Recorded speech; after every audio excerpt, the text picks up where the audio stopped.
Welcome to our channel. আপনারা দেখছেন রান্নার হাট। আজকে আমি তৈরি করব সম্পূর্ণ নিরামিষ আর অষ্টমী স্পেশাল আলু পোস্ত। চলুন শুরু করি। একটা আলু ছাড়িয়ে নিয়েছি, এবার এটা একটু প্রেসার কুকারে একটা সিটি দিয়ে দেবো।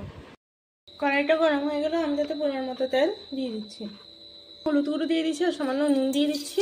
এবার আমি একটু ভালোভাবে এটা ফ্রাই করে নেব। এখন আমাদের আলুগুলো প্রায় ভাজা হয়ে গেছে, এবার আমি এগুলো একে একে উঠিয়ে নেব। ধনে আর শুকনো লঙ্কাটা প্রায় রোস্ট হয়ে এলো, এবার আমি বাকি ইনগ্রিডিয়েন্টসগুলো দিয়ে দিচ্ছি। সেটা যদি একসাথে দিয়ে দিই তাহলে মশলাগুলো সবগুলোর ফ্রেগনেন্সটা ঠিক বের হবে না। দেখুন মশলাটা ভালোভাবে রোস্ট হয়ে গেছে, এবার আমি একটা মিক্সার জারে নিয়ে নিচ্ছি। কড়াইতে এখন তেলটা গরম হয়ে গেল, এবার আমি তাতে ফোড়নে শুকনো লঙ্কা, এলাচ আর লবঙ্গ দিয়ে দিচ্ছি। সুগন্ধ ভালোভাবে বের হয়ে গেছে, এবার আমি এখানে কিছু পরিমাণে চিকেন জিরে দিয়ে দিচ্ছি। চামচ গ্রেট করে রাখা আদা দিয়ে দিচ্ছি। পোস্ত পেস্ট করে নিয়েছি বা পোস্ত পেস্টটা এখানে দিয়ে দেবো। এবার একটু ভালোভাবে কষিয়ে নেব। আমি এখানে চাল মগজ আর কাজু পেস্ট করে নিয়েছি, এবার এটাও দিয়ে দেবো। সব বাটিতে নিয়ে নিয়েছি হলুদ গুঁড়ো, ধনে গুঁড়ো, জিরে গুঁড়ো আর লঙ্কার গুঁড়ো।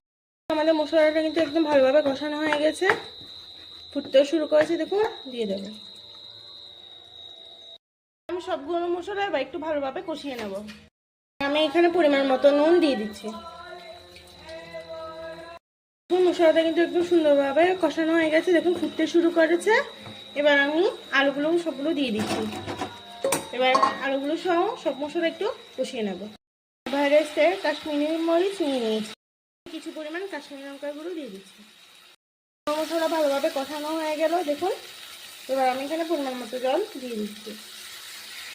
আলুটা আগে থেকেই হাফ সিদ্ধ করা আছে, সেই জন্য আমি এখানে জল পরিমাণটা বেশি দিলাম না, কারণ অনেকক্ষণ হয়ে গেল। এবার আমি ঢাকাটা উঠিয়ে নিচ্ছি, দেখুন ঝোলে কি সুন্দর ফুটে এসে গেছে।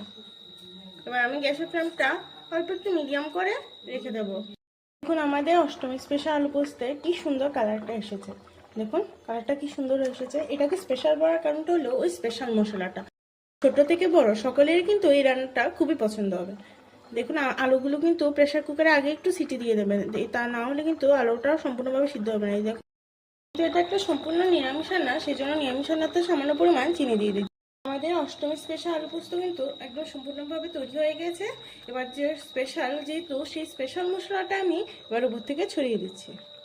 আমাদের অষ্টমী স্পেশাল আলু পোস্ত কিন্তু একদম সম্পূর্ণভাবে তৈরি হয়ে গেছে। এবার আমি একটা ঢাকা দিয়ে গ্যাসটা অফ করে দেবো। দিনে এইভাবে গরম গরম আলু পোস্ত বানিয়ে গরম গরম ভাত বা রুটির সাথে খেয়ে কিন্তু অবশ্যই আমাকে কমেন্টে জানাতে ভুলবেন না কেমন লাগলো আপনাদের। আশা করি আপনাদের সবারই খুব ভালো লাগবে। আর এমন নতুন নতুন ভিডিও পেতে সাবস্ক্রাইব করুন রান্নার হাট।